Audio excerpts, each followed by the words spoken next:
Hello students, welcome to my YouTube channel Brain Wave Centre. BSc fourth semester chemistry की classes हो रही हैं आपकी, जिसमें कि बीएससी फोर्थ सेमेस्टर की यूनिट 1 केमिस्ट्री की करा दिया गया है और यूनिट 2 आज आपका कंप्लीट हो जाएगा। सो आई होप आप सभी को क्लियर हो रहा होगा जितनी भी क्लासेस हैं।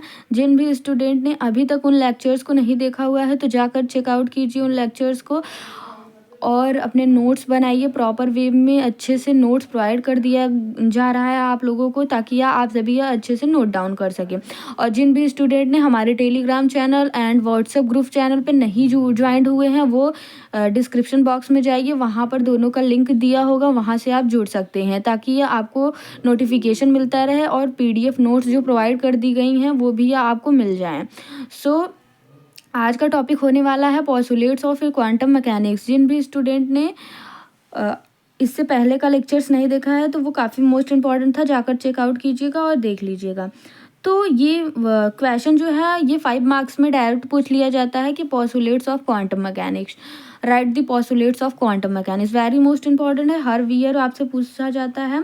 तो ये थियोरेटिकल पार्ट था, इसमें समझाने लायक कुछ नहीं है, बस थियोरी ये है जिसको आपको समझकर लिखना है।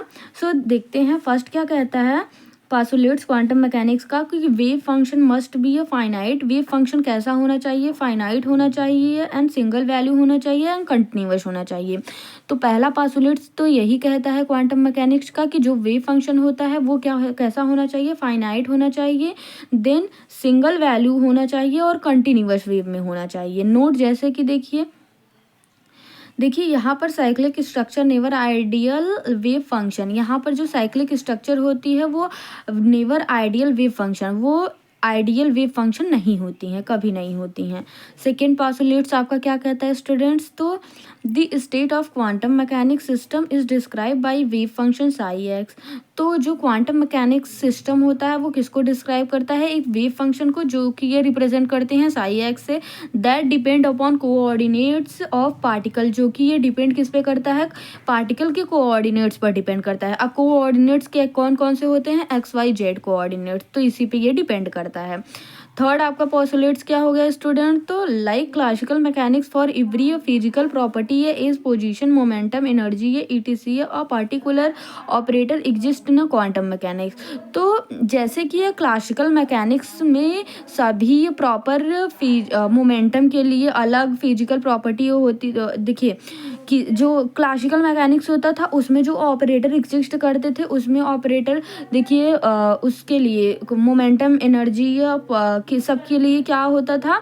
पोजीशन के लिए सबके लिए अलग अलग कैसे होते थे? ऑपरेटर होते थे क्लासिकल मैकेनिक्स में। ठीक उसी प्रकार क्वांटम मैकेनिक्स में भी सभी के अलग अलग क्या होते हैं? ऑपरेटर एग्जिस्ट करते हैं। तो वही लिखा गया है कि लाइक क्लासिकल मैकेनिक्स की तरह फॉर एवरी फिजिकल प्रॉपर्टी, ये सभी फिजिकल प्रॉपर्टी के लिए इज पोजीशन, जैसे कि कौन कौन सी physical property? Position momentum energy है etcetera, and position momentum energy और particular operator exist in quantum mechanics. एक पर्टिकुलर ऑपरेटर एग्जिस्ट करता है कैसा?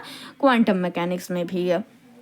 तो ये क्या है? क्वांटम मैकेनिक्स का पॉस्टुलेट्स है। फोर्थ क्या है आपका?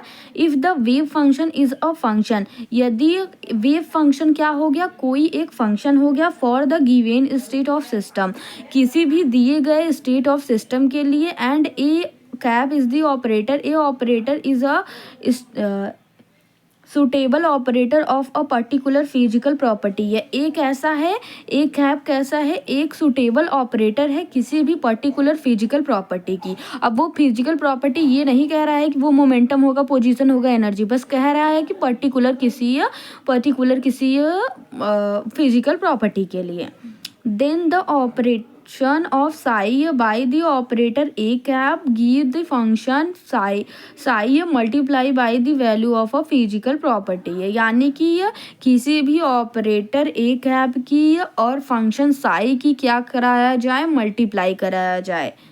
तो वही देखिए, ये जो ऑपरेटर ए कैप है इसकी मल्टीप्लाई साई से कराया जाएगा, तो यहाँ पर इसकी ये जो ऑपरेटर है वो चेंज हो जाएगा, तो ए ऑपरेटर मिलेगा एंड साई हो जाएगा। तो यहाँ पर ए कैप कैसा हो गया? ऑपरेटर हो गया, देन साई क्या हो गया? वेव फंक्शन हो गया, ए कैसा हो गया? आइगन वैल्यू हो गया, जो कि ये रियल नंबर होता है। सो आई होप स्टूडेंट ये क्लियर हो गया होगा। 4 तक आपको एक और इसका है पॉस्टुलेट्स, वो भी हम बता देते हैं। तो देखिए student, the wave function of a system involve in time according to the time dependent Schrodinger wave equation. अब देखिए कोई भी वेव फंक्शन किसी भी सिस्टम में कैसे इन्वॉल्व होता है, वो टाइम डिपेंडेंट श्रोडिंगर वेव के अनुसार वो इन्वॉल्व होता है। तो ये देखिए इसका जो time dependent Schrodinger wave equation था, तो H cap psi is equal to minus H upon two pi या आई डेवा अपान डेवा टी। इसको इस प्रकार से भी लिख सकते हैं, H cap psi is equal to i square H upon i two pi डेवा अपान डेवा डी टी। इसको इस प्रकार से भी लिख सकते हैं, तो H cap psi is equal to i H कर डेवा अपन डेवा टी। आई होप स्टूडेंट क्लियर हो गया। ये 5 मार्क्स में आपसे एग्जाम में रिपीट हुआ है, कई बार रिपीट हुआ है, तो आप लोग तैयार कर लीजिएगा।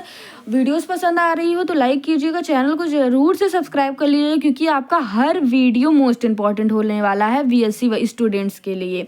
जो भी BSc first semester, third, second, fourth यानी 6 सेमेस्टर, जितने भी सेमेस्टर में सभी लोग चैनल को सब्सक्राइब करेंगे, क्योंकि ये यहाँ पर काफ़ी मोस्ट इंपॉर्टेंट वीडियोज़ आप लोगों को एग्जाम पॉइंट ऑफ व्यू से मिलने वाली हैं। सो स्टूडेंट, तब तक आप सभी अच्छे से पढ़ाई करते रहिए। अगली वीडियो में अगले नेक्स्ट टॉपिक के साथ हम मिलेंगे, तब तक अच्छे से आप लोग अच्छे से पढ़ाई करिए। Thank you so much, take care.